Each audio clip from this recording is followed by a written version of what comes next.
الحمدللہ رب العالمین والصلاة والسلام علی رسولہ الکریم اما بعد فاعوذ باللہ من الشیطان الرجیم بسم اللہ الرحمن الرحیم اذا الشمس کورت واذا النجوم انکدرت واذا الجبال سیرت صدق اللہ العظیم رب اشرح لی صدری ویسر لی امری واحلل عقدۃ من لسانی یفقہوا قولی۔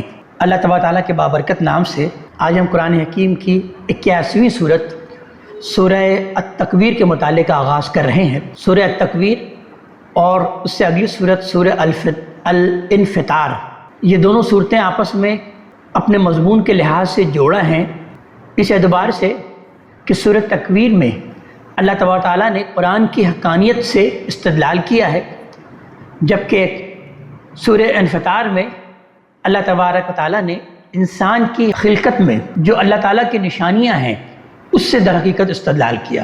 پچھلی دونوں صورتیں سورہ نازعات اور سورہ عبس، جس کا کہ مطالعہ ہم پچھلے نشست میں کر چکے ہیں، اس میں ہم نے دیکھا تھا کہ قیامت کی ہولناکی جن الفاظ سے بیان کی گئی تھی وہ یہ تھی کہ فَإِذَا جَاءَتِ الطَّامَّةُ، اور دوسری صورت میں فَإِذَا جَاءَتِ الصَّاخَّةُ، ان الفاظ سے بیان کی گئی تھی۔ تو اس صورت میں اسی ہولناکی کی اللہ تبارک تعالیٰ نے پوری تصویر کشی کی ہے۔ آسمان اور زمین اور ان کے درمیان کی چیزوں، اس ہلچل کے جو اثرات مرتب ہوں گے وہ اس طرح نگاہوں کے سامنے کر دیے گئے ہیں کہ انسان اگر سوچنے اور سمجھنے والا ہو تو ان آیات کے آئینے میں وہ سب کچھ دیکھ سکتا ہے جو ابھی اس وقت اس دنیا میں اس کے لیے پس پردہ ہے، لیکن ایک دن وہ سب اس کے سامنے آنے والا ہے۔ ان ہولناکیوں کا تذکرہ کرنے کے بعد قریش کے مکذبین کو اللہ تبارک تعالیٰ نے مخاطب کر کے آگاہ کیا کہ دیکھو قرآن اس دن سے جو تمہیں ڈرا رہا ہے تو اس کو ایک حقیقت سمجھو اور اس کے لیے تیاری کرو۔ یہ اللہ تبارک تعالیٰ کا کلام ہے جو کہ اللہ تعالیٰ کا نازل کردہ ہے، جو اس نے اپنے سب سے مقرب فرشتے حضرت جبرائیل علیہ السلام کے ذریعے سے اپنے رسول صلی اللہ علیہ وآلہ وسلم پر اتارا ہے۔ اگر تم نے ان کو کاہنوں کی کہانت اور شاعروں کی شاعری سمجھ کر رد کر دیا تو یاد رکھو کہ نہ تم اللہ کا کچھ بگاڑ سکو گے نہ رسول کا، بلکہ اپنی ہی تباہی کا سامان کرو گے۔ رسول کا کام تو لوگوں تک اس یاد دہانی کو صرف پہنچا ہی دینا ہے، اس کے بعد ذمہ داری لوگوں کی اپنی ہے۔ اور یہ بھی یاد رکھو کہ اس پر ایمان لانے کی توفیق انہی کو حاصل ہوگی جو در حقیقت حق کے قدرداں ہوں گے اور حق کے طالب ہوں گے۔ یہ اللہ تعالیٰ کی ایک مقرر کردہ سنت ہے جو کہ ہم چلی آ رہی ہے، جس کے اندر کوئی تبدیلی نہیں کی جا سکتی۔ آئیے مطالعے کا آغاز کرتے ہیں۔ ارشاد ہوتا ہے بسم اللہ الرحمن الرحیم اذا الشمس کورت، جب سورج کی بساط لپیٹ دی جائے گی، واذا النجوم انکدرت، جب تارے ماند پڑ جائیں گے، واذا الجبال سیرت، جب پہاڑ چلائے جائیں گے۔ دوسرے مقامات میں ہم نے دیکھا کہ قرآن نے اس کی تفصیل کر دی ہے کہ پہاڑ اس طرح اڑتے پھریں گے کہ جس طرح کے بادل اڑتے پھرتے ہیں۔ وَإِذَا الْإِشَارُ اُطِّلَتْ، اور جب 10 ماہ کی گابھن اونٹیاں آزاد چھوڑ دی جائیں گی، چھٹی پھریں گی۔ اشار جو ہے در حقیقت اشرا کی جمع ہے، یہ اصل میں اس اونٹنے کے لیے استعمال ہوتا ہے جو 10 ماہ کی پریگننٹ ہو اور یہ وقت اس کے ڈیلیوری کا ہوتا ہے۔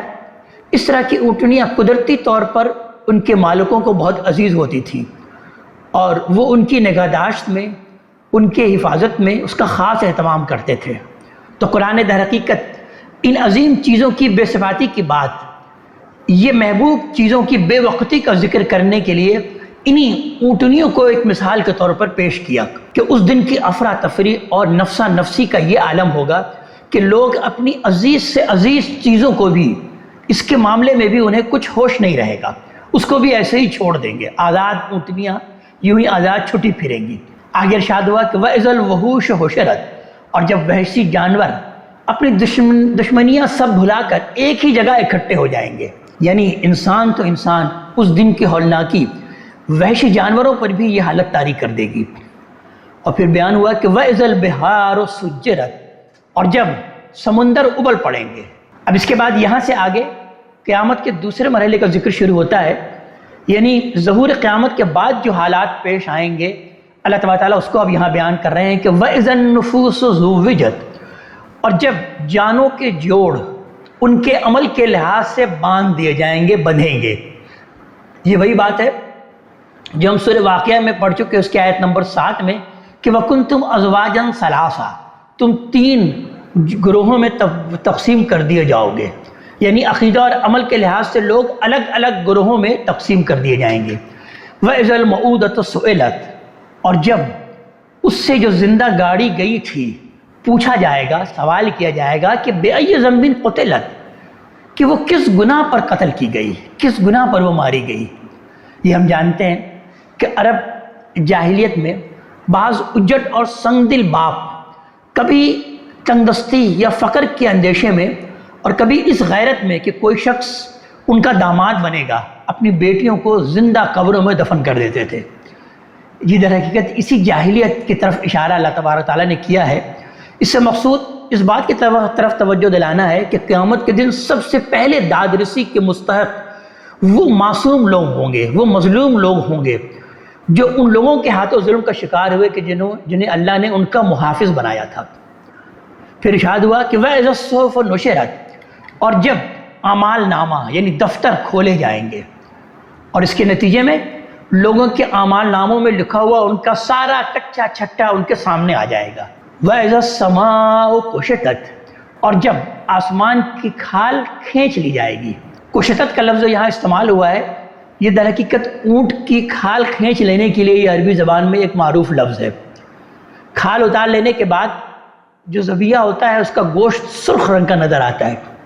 قرآن نے در حقیقت یہ اسی سے آسمان کے سرخ ہو جانے کو تعبیر کیا۔ آگے کی آیتوں سے معلوم ہوتا ہے کہ آسمان کی یہ سرخی غالباً جہنم کے بھڑکتے ہوئے شعلوں کے سبب سے ہوگی۔ وَإِذَا الْجَحِيمُ سُعِّرَتْ، اور جب دوزخ دہکائی جائے گی، یعنی جب مجرموں کو اس میں ڈالنے کا وقت قریب ہوگا تو ان کو جلانے کے لیے وہ خاص طور پر بھڑکا دی جائے گی۔ وَإِذَا الْجَنَّةُ أُزْلِفَتْ، اور جب جنت قریب لے آئی جائے گی، یعنی اہل جنت کی تشریف کے لیے وہ ان کے سامنے پیش کر دی جائے گی۔ عَلِمَتْ نَفْسٌ مَّا أَحْضَرَتْ، اس وقت لوگوں تم میں سے ہر شخص یہ جان لے گا کہ وہ کیا لے کر آیا ہے۔ اور پھر آگے اب بیان ہوا، اللہ تبارک تعالیٰ نے آگے انہی باتوں کو کچھ شہادتوں کے ذریعے سے، قسموں کے ذریعے سے واضح کیا کہ فَلَا أُقْسِمُ بِالْخُنَّسِ، کہ نہیں، یہ کسی شیطان کا الہام نہیں ہے جیسا کہ تم سمجھ رہے ہو، یہ در حقیقت قرآن کی دعوت ہے۔ میں ان تاروں کو گواہی میں پیش کرتا ہوں، میں ان تاروں کی قسم کھاتا ہوں۔ یعنی بیان کیا گیا کہ اس سے شیطان کا کیا تعلق؟ الجوار الخنس، جو پلٹتے چلتے ہیں، شیطانوں پر آگ برساتے ہیں پھر چھپ جاتے ہیں۔ جو اصل الفاظ آئے ہیں الخنس الجوار الکنس، اصل میں یہ عربی زبان میں یہ تاروں کی صفات کے طور پر ایسے معروف ہے، معلوم ہے کہ بالعموم موصوف کے بغیر ہی آ جاتے ہیں کہ لوگ خود سمجھ لیتے ہیں کہ اس سے مراد در حقیقت تارے ہیں۔ یہاں اگر غور کیا جائے تو یہ اس وقت کی تصویر کے لیے آئے ہیں کہ جب ستارے شہابوں کی طرح نکلتے ہیں اور اپنے ہدف کو نشانہ بنا کر چھپ جاتے ہیں۔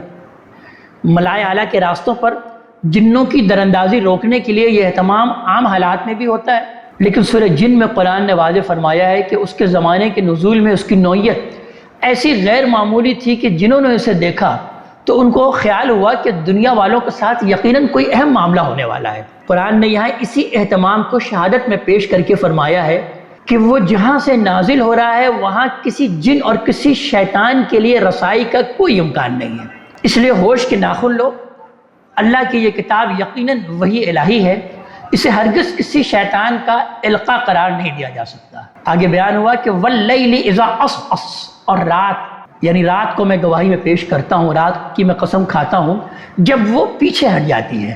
وَالصُّبْحِ إِذَا تَنَفَّسَ، اور صبح کہ جب وہ اس کے بوجھ سے نکل کر سانس لیتی ہے، گویا کہ صبح نمودار ہو رہی ہے۔ إِنَّهُ لَقَوْلُ رَسُولٍ کریم، کہ بے شک یہ ایک رسول کریم کا لایا ہوا کلام ہے۔ آگے کی صفات سے واضح ہے کہ اس سے مراد یہاں پر جبریل امین علیہ السلام ہے کہ ان کے لیے کریم کی جو صفت آئی ہے اس کا موقع اور محل در حقیقت یہاں سمجھ لینا چاہیے کہ اس کا در حقیقت مطلب یہ ہے کہ محروم القسمت ہیں وہ لوگ جو اس قرآن کو کاہنوں کی بکواس کی قسم کی کوئی چیز قرار دیتے ہیں اور اللہ کے رسول کو کاہن کہتے ہیں، معاذ اللہ۔ کاہن جو کچھ پیش کرتے ہیں وہ شیطانی القاء ہوتا ہے جس میں صداقت کا کوئی شائبہ نہیں ہوتا. وہ غیب دانی کے مدعی ہوتے ہیں، لیکن ان شیاطین کی رسائی ملائے اعلیٰ تک ہونا تو درکنار، وہ اللہ کے ہاں ایسے مردود اور مقبوض ہوتے ہیں کہ وہ آسمانوں میں گھات لگانے کی کوشش کرتے ہیں تو ان پر شہابوں کے ذریعے سے سنگباری کی جاتی ہے. اس کے برعکس اللہ تبارک تعالیٰ بیان فرما رہے ہیں کہ یہ کلام جو ان کو سنایا جا رہا ہے یہ اللہ کے ایک ایسے فرستادہ فرشتہ کا لایا ہوا کلام ہے جو اللہ کی بارگاہ میں عزت پائے ہوئے ہیں اور نہایت مقرب اور کریم ہے، یعنی حضرت جبرائیل علیہ السلام. ذی قوت عند ذی العرش مکین، وہ بہت صاحب قوت ہیں، عرش والے کے ہاں بہت بلند مرتبہ ہے ان کا. مطاع ثم امین، ان کا حکم وہاں مانا جاتا ہے اور وہ نہایت امین بھی ہیں. یعنی وہ ایسے بلند مرتبہ ہیں کہ کوئی شیطان نہ انہیں کسی طرح مغلوب کر سکتا ہے اور نہ وہ اس سے مرعوب یا متاثر ہو سکتے ہیں. لہٰذا ان کے ذریعے سے یہ قرآن پوری حفاظت کے ساتھ ملائے اعلیٰ سے قلب محمد صلی اللہ علیہ وسلم تک پہنچ جاتا ہے. اس میں کسی شیطان کے لیے دراندازی کا کوئی موقع نہیں ہے. وما صاحبکم بمجنون، اور قریش کے لوگوں تمہارے یہ ساتھی کوئی مجنون نہیں ہے، معاذ اللہ کوئی دیوانہ نہیں ہے. صاحبکم کا یہاں لفظ آیا ہے، اس کے استعمال میں اگر غور کیا جائے تو بڑی بلاغت ہے. مطلب یہ ہے کہ یہ تمہارے اندر پیدا ہوئے ہیں اور تمہارے ساتھ ہی رہے ہیں، اور اب تم انہیں دیوانہ، کاہن، خبتی اور معلوم نہیں کیا کیا تم ان کو کہہ رہے ہو. تمہیں سوچنا چاہیے کہ تمہارا ضمیر کیا فی الواقع اس معاملے میں تمہاری زبان کا ساتھ دے سکتا ہے. وَلَقَدْ رَآهُ بِالْأُفُقِ الْمُبِينِ، حقیقت یہ ہے کہ اس نے اس رسول کریم کو بالکل کھلے افق پر دیکھا ہے. یعنی اس میں نہ فریب نفس کا احتمال ہے نہ فریب نظر کا شبہ. یہ کھلے ہوئے افق کا ایک ایسا مشاہدہ ہے جس کے بارے میں کسی مشاہدہ کرنے والوں کو کبھی کوئی تردد نہیں ہو سکتا. وَمَا هُوَ عَلَى الْغَيْبِ بِضَنِينٍ، اور نہیں تم جانتے ہو کہ وہ غیب کی باتوں پر کبھی حریص نہیں رہے. یعنی غیب کی باتوں کو سمیٹ لینے پر کبھی حریص نہیں رہے. مطلب یہ کہ ہمارے پیغمبر تمہارے کاہنوں اور تاریک دنیا قسم کے جو لوگ ہیں درویشوں کی طرح غیب دانی کے شوق میں چلے کاٹتے اور مراقبے نہیں کرتے رہتے ہیں، بلکہ وحی الہی سے اضطراری طور پر سرفراز ہوئے ہیں اور اپنے رب کی حکم کی تعمیل میں ان کو تمہارے سامنے یہ پیش کر رہے ہیں. وما ہوا بقول شیطان الرجیم، اس لیے ہرگز نہیں یہ کسی شیطان رجیم کا قول نہیں ہے، کسی شیطان رجیم کا الہام نہیں ہے معاذ اللہ. لفظ جو ہے یہاں رجیم آیا ہے جس کے معنی ہے سنسار کیا ہوا. یہ در حقیقت جبریل امین کے لیے جو صفت آئی ہے کریم، اس کے مقابلے میں آیا ہے. مطلب یہ ہے کہ جس نے قرآن نازل کیا ہے وہ تو اللہ کا ایک عالی مقام فرشتہ ہے، اور تمہارے کانوں پر جو یہ شیاطین اتر رہے ہیں وہ شہابوں کی سنگ باری سے کھدیڑے جا رہے ہیں، راندہ درگاہ بنائے جا رہے ہیں. وہ قرآن کے لانے والے بھلا کس طرح ہو سکتے ہیں؟ فَأَيْنَ تَذْهَبُونَ، تو کہاں سے تم بھاگے جا رہے ہو، تم کہاں کھوئے جا رہے ہو، کہاں تم چل رہے ہو، تمہارا کیا معاملہ ہے؟ ان ہوا الا ذکر للعالمین، یہ نہیں ہے، یہ تو ایک ذکر ہے، یہ تو دنیا والوں کے لیے محض ایک یاد دہانی ہے. لمن شاء منکم ان یستقیم، تو تم میں سے ان کے لیے جو سیدھی راہ چلنا چاہے وہ اختیار کر لے. جو تم میں سے جو سیدھی راہ چلنا چاہے یہ ان کے لیے یہ قرآن حکیم ہے، اس سے وہ ہدایت کے راستے کو اختیار کر لے. یہ ہدایت دینے کے لیے قرآن حکیم آیا ہے. اور پھر اللہ تبارک تعالیٰ نے آخری آیت میں بیان کیا وَمَا تَشَاءُونَ إِلَّا أَن يَشَاءَ اللَّهُ رَبُّ الْعَالَمِينَ، اور تم نہیں چاہتے، تم چاہ بھی نہیں سکتے مگر یہ کہ اللہ جو کہ عالم کا رب ہے اپنے قانون کے مطابق جو چاہے، یعنی اپنے اس قانون کے مطابق وہ ہدایت انہیں ہی دیتا ہے جو اس کے مستحق ہوتے ہیں، اور گمراہی میں انہی کو مبتلا کرتا ہے جو اپنے ارادے اور اختیار کے برے استعمال سے اپنے آپ کو اس کی سزا، اپنے آپ کو اس کا جو ہے حقدار بنا لیتے ہیں. اس آیت پر یہ سورہ مبارکہ اپنے اختتام کو پہنچتی ہے. اب آئیے دوسری سورت سورہ انفطار کی طرف. پچھلی سورت سورہ تکویر کا جوڑا ہے اپنے مضمون کے لحاظ سے. دونوں کے ظاہر اور باطن اور اسلوب اور معنی میں دیکھا جائے تو انتہائی واضح مشابہت ہے.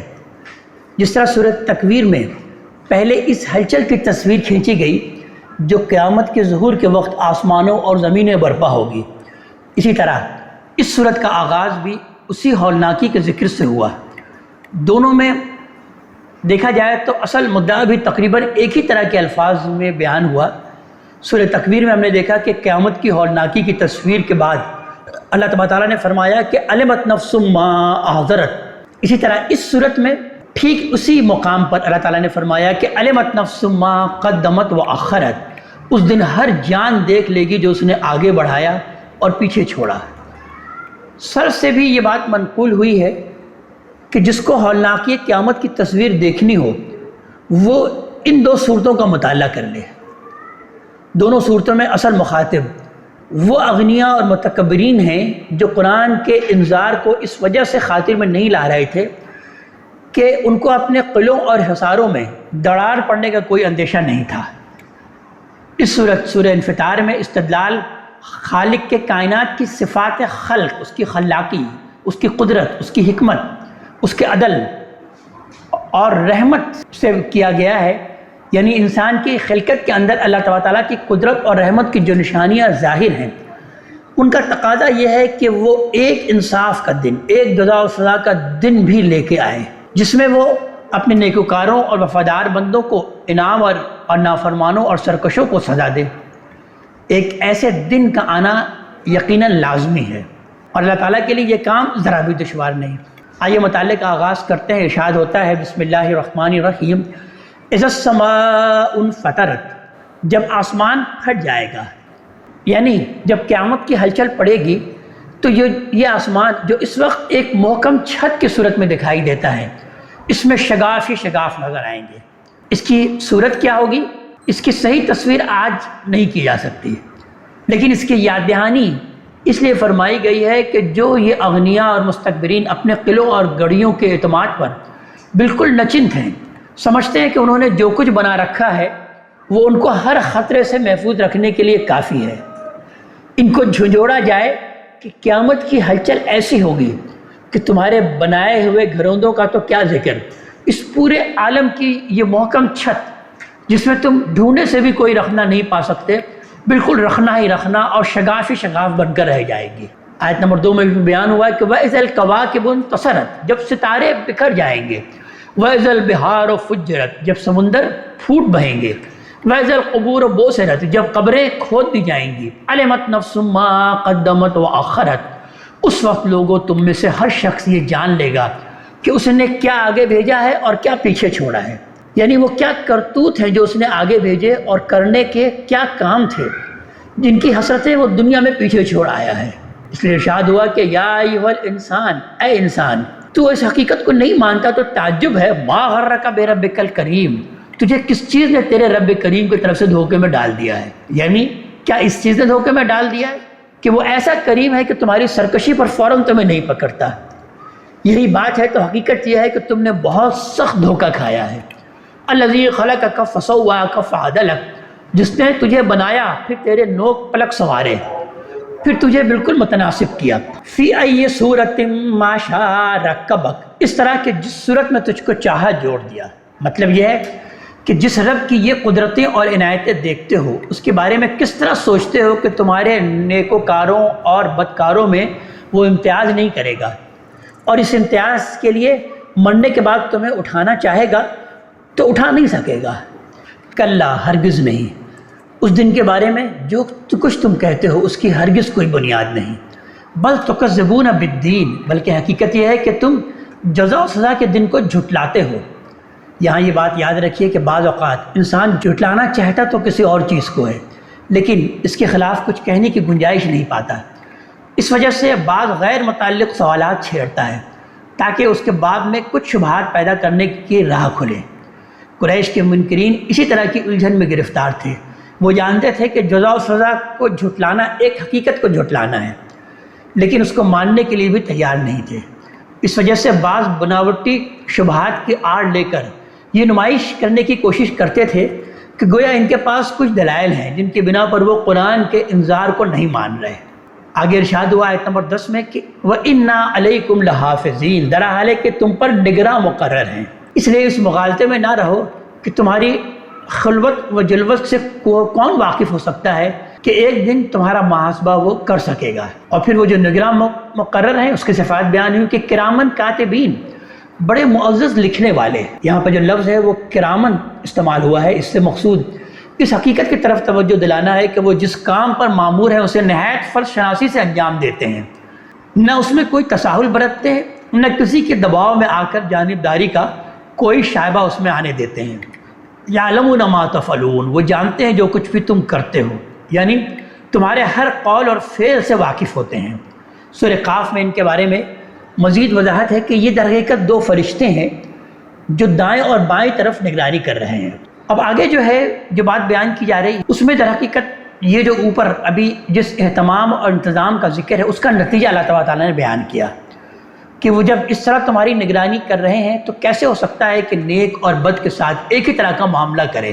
نہیں، وہ نیک لوگوں کو لازماً جنت میں اور بروں کو جہنم میں داخل کرے گا، اور اگر ایسا نہ کرے تو ماننا پڑے گا کہ اس کی یہ دنیا ایک اندھیر نگری ہے، اس میں حق اور انصاف کا کوئی تصور نہیں۔ ان الابرار لفی نعیم، اس دن نیک لوگ یقیناً نعمتوں میں ہوں گے، وان الفجار لفی جہیم، اور بدکار لوگ برے لوگ یقیناً جہنم میں ہوں گے۔ یصلونھا یوم الدین، بدلے کے دن یہ اس میں جا پڑیں گے۔ وما ہم عنہا بغائبین، اس طرح کہ پھر کبھی اس سے اوجھل نہ ہو سکیں گے۔ یہی بات اگر دیکھا جائے تو قرآن مجید کے دوسرے مقامات میں جن الفاظ سے آئی ہے وہ ہے کہ خالدین فیہا ابدا، کہ وہ اس میں ہمیشہ ہمیشہ رہیں گے۔ آگے بیان ہوا کہ وما ادراک ما یوم الدین، تو اور تم کیا سمجھے کہ یہ بدلے کے دن کیا ہے؟ وہ ثم ما ادراک ما یوم الدین، بتاؤ کیا سمجھے اس بدلے کے دن کے بارے میں؟ یوم لا تملک نفس لنفس شیئا، اس دن کوئی شخص کسی دوسرے کے لیے کچھ نہ کر سکے گا۔ والامر یومئذ للہ، معاملہ اس دن اللہ تبارک تعالیٰ ہی کے ہاتھ میں ہوگا۔ اس آیت پر یہ سورہ مبارکہ اپنے اختتام کو پہنچتی ہے۔ اب آئیے اگلی سورت سورہ مطففین کی جانب۔ سورہ مطففین اور پھر اس سے اگلی سورت سورہ انشقاق، یہ دونوں صورتیں اپنے مضمون کے لحاظ سے پیر ہیں۔ اس اعتبار سے سورہ مطففین میں انسان کی فطرت میں خیر و شر کے شعور سے استدلال کیا گیا ہے، اور سورہ انشقاق میں آفاق کے آثار و شواہد سے استدلال کیا گیا۔ اس صورت کا موضوع قریش کو یہ وارن کرنا ہے کہ قیامت کے بارے میں وہ کسی غلط فہمی میں نہ رہیں، انہیں ہر حال میں اپنے رب کے حضور میں پیشی کے لیے اٹھنا ہے اور اپنے اعمال کے لحاظ سے لازماً الگ الگ انجام کو پہنچنا ہے۔ اس صورت میں استدلال اس فطرت سے ہے جو فاطر نے انسان کے اندر ودیعت فرمائی ہے۔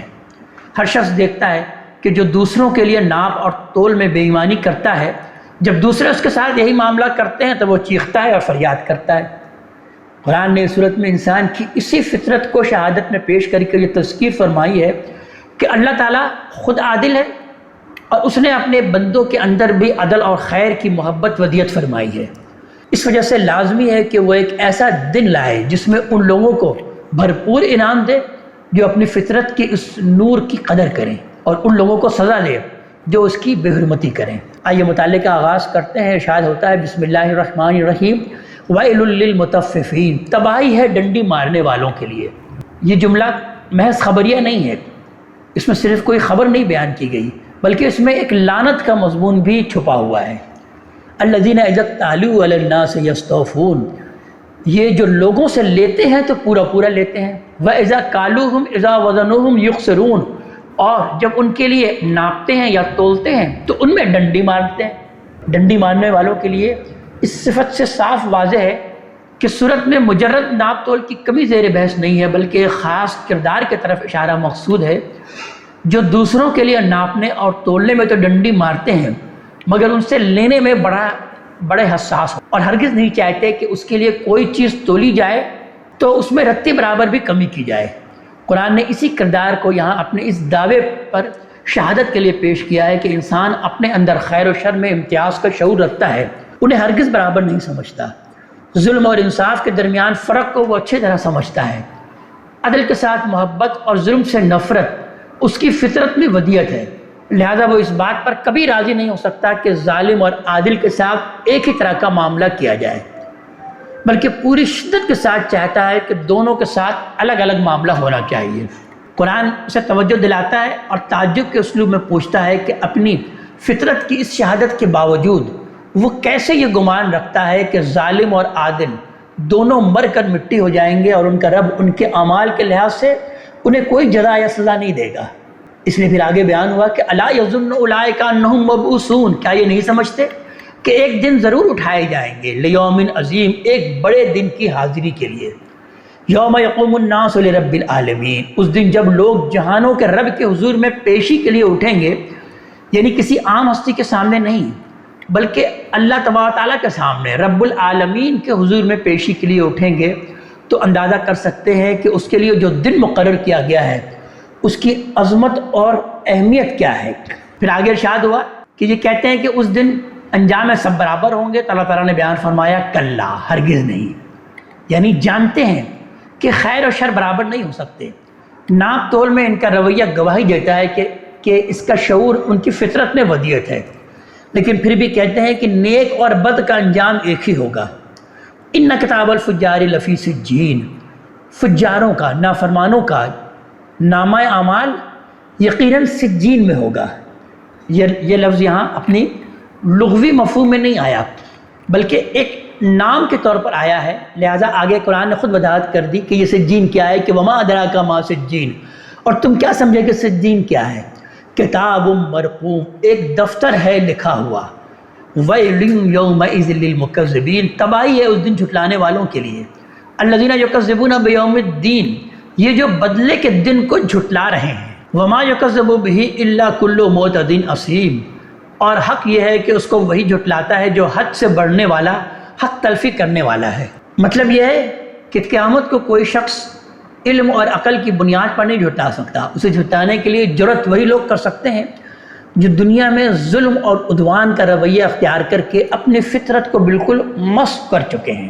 آگے آیت نمبر 13 میں بیان ہوا کہ اذا تتلی علیہ آیاتنا، اسے جب ہماری آیتیں سنائی جاتی ہیں، اولا اساطیر الاولین، تو کہتا ہے کہ یہ تو اگلوں کے افسانے ہیں، کلا، ہرگز نہیں، بل ران علی قلوبہم ما کانوا یکسبون، بلکہ ان کے دلوں پر ان کے عمل کا زنگ بیٹھ گیا ہے، یعنی نفس کی خواہشوں کو انہوں نے اس طرح اپنا رہنما بنایا ہے کہ ان کی بدعملیوں کا زنگ ان کے دلوں پر بیٹھ گیا ہے۔ اللہ تعالیٰ نے فطرت کے اندر جو دلائل ودیت فرمائے ہیں اور عقل اور دل کے اندر سوچنے سمجھنے کی جو صلاحیت بخشی ہے، یہ چیزیں کام اسی صورت میں آتی ہیں جب انسان ان کی قدر کرے اور ان سے فائدہ اٹھائے۔ اگر ان سے فائدہ نہ اٹھائے بلکہ ان کے مقابل میں نفس کی خواہشوں ہی کو اپنا رہنما بنا لے اور ان اعلیٰ صلاحیتوں کو ٹھکرا دے، تو آہستہ آہستہ آدمی کی جو بدعملیاں ہیں ان کی بدعملیوں کا زنگ ان پر چڑھنا شروع ہو جاتا ہے، اور پھر آہستہ آہستہ اس طرح ان کا احاطہ کر لیتا ہے کہ ان کے اندر کسی چیز کے داخل ہونے کی کوئی گنجائش اب اس دل میں باقی نہیں جاتی۔ جیسے کہ ایک حدیث میں نبی کریم صلی اللہ علیہ وسلم نے بیان فرمایا کہ اس کا دل بالکل سیاہ ہو جاتا ہے، اب اس میں کوئی شے داخل نہیں ہو سکتی۔ تو آگے بیان ہو رہا ہے کہ ان کا خیال ہے کہ قیامت ہوئی تو وہاں بھی یہی مقرب ہوں گے، ہرگز نہیں، کلا، ہرگز نہیں، انہم عن ربہم یومئذ لمحجوبون، اس دن تو یہ اپنے رب سے روک دیے جائیں گے، یعنی اس کے قرب، اس کی عنایات اور اس کے انوار و تجلیات کے مشاہدے سے بالکل محروم کر دیے جائیں گے۔ ثم انہم لصالو الجحیم، پھر لازماً دوزخ میں جا پڑیں گے۔ ثم یقال، پھر کہا جائے گا ھذا الذی کنتم بہ تکذبون، یہ وہی چیز ہے جس کو تم جھٹلاتے رہے ہو۔ نہیں، اچھے اور برے کبھی برابر نہیں ہو سکتے، کلا، ہرگز نہیں۔ ان کتاب الابرار لفی علیین، یقیناً یہ جو ابرار ہیں، نیکوکار ہیں، فرما بردار ہیں، فرما برداروں کا نامہ اعمال یقیناً علیین میں ہوگا۔ وما ادراک ما علیون، اور تم کیا سمجھے کہ یہ علیین کیا ہے؟ کتاب مرقوم، ایک دفتر ہے جو کہ لکھا ہوا، جیسے سجین کے بارے میں بیان کیا گیا ہے کہ وہ بھی کتاب مرقوم، تو یہاں علیین کے بارے میں بیان فرمایا کہ یہ بھی نامہ اعمال کا ایک دفتر ہے جو کہ لکھا ہوا ہے۔ یشہدہ المقربون، مقرب فرشتوں کی نگرانی میں ہوگا۔ ان الابرار لفی نعیم، بے شک یہ جو ابرار ہیں، نیکوکار ہیں، فرما بردار ہیں، نعمتوں میں گھرے ہوں گے۔ علی الارائک ینظرون، تختوں پر بیٹھے دیکھ رہے ہوں گے۔ تعرف فی وجوہہم نظرۃ النعیم، ان کی اس عیش کی تازگی آپ ان کے چہروں پر دیکھیں گے۔ یسقون من رحیق مختوم، انہیں سرب مہر خالص شراب پلائی جائے گی، ختامہ مسک، جس پر مشک کی مہر لگی ہوگی۔ وفی ذلک فلیتنافس المتنافسون، یہ چیز ہے کہ جس کی طلب میں طالبوں کو ایک دوسرے سے آگے بڑھنے کے لیے سرگرم ہونا چاہیے، یعنی جدوجہد، سرگرمی اور ایک دوسرے سے بازی لے جانے کی کوشش کا میدان اگر کوئی ہے تو یہی ہے۔ یہ اہل ایمان کے لیے ترغیب اور تشویق بھی ہے، اور اس میں ان دنیا پرستیوں پر، دنیا کی پرست قسم کے جو لوگ ہیں ان پر طنز بھی ہے، جو چند روزہ حیات کی حقیر اور ذاتی اور فانی لذتوں کے حصول کے جدوجہد میں اپنے رات دن ایک کیے ہوئے ہیں، اور جو اصل جو چاہنے کی جو چیزیں ہیں دیکھا جائے تو ان کا چاہنے والا کوئی بھی نہیں، جس کے لیے مقابلہ کرنا چاہیے تو اس کو طلب کرنے والا کوئی نہیں۔ بیان کیا جا رہا ہے اس شراب کی کیفیت کے بارے میں کہ وہ مزاج ہو من تسنیم، اور اس میں تسنیم کی ملونی ہوگی۔ ملونی کا لفظ ان چیزوں کے لیے بولا جاتا ہے جو شراب کی کیف میں اضافے کے لیے اس میں ملائی جاتی ہے۔ عین یشرب بہا المقربون، ایک خاص چشمہ جس کے کنارے بیٹھ کر اللہ کے یہ مقرب بندے پئیں گے۔ اب آگے نقشہ کھینچا جا رہا ہے کہ وہاں پر یہ تو نیکوکاروں کا معاملہ ہوگا، لیکن اس سے پہلے ذرا غور کرو کہ کیا معاملہ تھا کہ ان الذین اجرموا کانوا من الذین آمنوا یضحکون، یہ مجرم ایمان والوں پر ہنستے تھے، یعنی وہ بھی ایک دن تھے، وہ بھی کیا دن تھے کہ جب یہ مجرم لوگ اہل ایمان پر ہنستے تھے۔ وَإِذَا مَرُّوا بِهِمْ يَتَغَامَزُونَ، جب ان کے پاس سے گزرتے تو آنکھوں سے اشارہ کرتے تھے۔ فَإِذَا انْقَلِبُوا إِلَىٰ أَهْلِهِمْ، جب اپنے لوگوں میں پلٹتے، انقلبوا فَكِهِينَ، تو مزے لیتے ہوئے پلٹتے، یعنی ایسے سفلا تھے کہ اپنے گھروں میں جاتے تو ان حرکتوں پر ندامت کے بجائے ان کے ذکر بڑے فخر کے ساتھ اپنے گھر والوں سے بھی کرتے تھے۔ وَإِذَا رَآهُمْ، اور جب ان کو دیکھتے، قَالُوا إِنَّ هَٰؤُلَاءِ لَضَالُّونَ، تو کہتے تھے کہ بے شک یہ بہکے ہوئے لوگ ہیں، یہ اصلاح کے مدعی بن کر اٹھے ہیں۔ اللہ تعالیٰ بیان فرما رہے ہیں کہ وَمَا أُرْسِلُوا عَلَيْهِمْ حَافِظِينَ، در حالانکہ یہ ان پر کوئی نگراں بنا کر نہیں بھیجے گئے۔ فَالْيَوْمَ الَّذِينَ آمَنُوا مِنَ الْكُفَّارِ يَضْحَكُونَ، لیکن آج ایمان والے ان منکروں پر ہنس رہے ہیں۔ عَلَى الْأَرَائِكِ يَنظُرُونَ، تختوں پر بیٹھے ان کا انجام دیکھتے ہوئے۔ هَلْ ثُوِبَ الْكُفَّارُ مَا كَانُوا يَفْعَلُونَ، کیوں پا لیا نہ ان منکروں نے اپنے کرتوتوں کا بدلہ؟ اس سوال پر یہ سورہ مبارکہ اپنے ختام کو پہنچتی ہے۔ اللہ تبارک تعالیٰ ہمیں اپنے کلام کا فہم عطا فرمائے اور عمل کی توفیق عطا فرمائے۔ اقول قولی ھذا واستغفر اللہ لی ولکم ولسائر المسلمین والمسلمات۔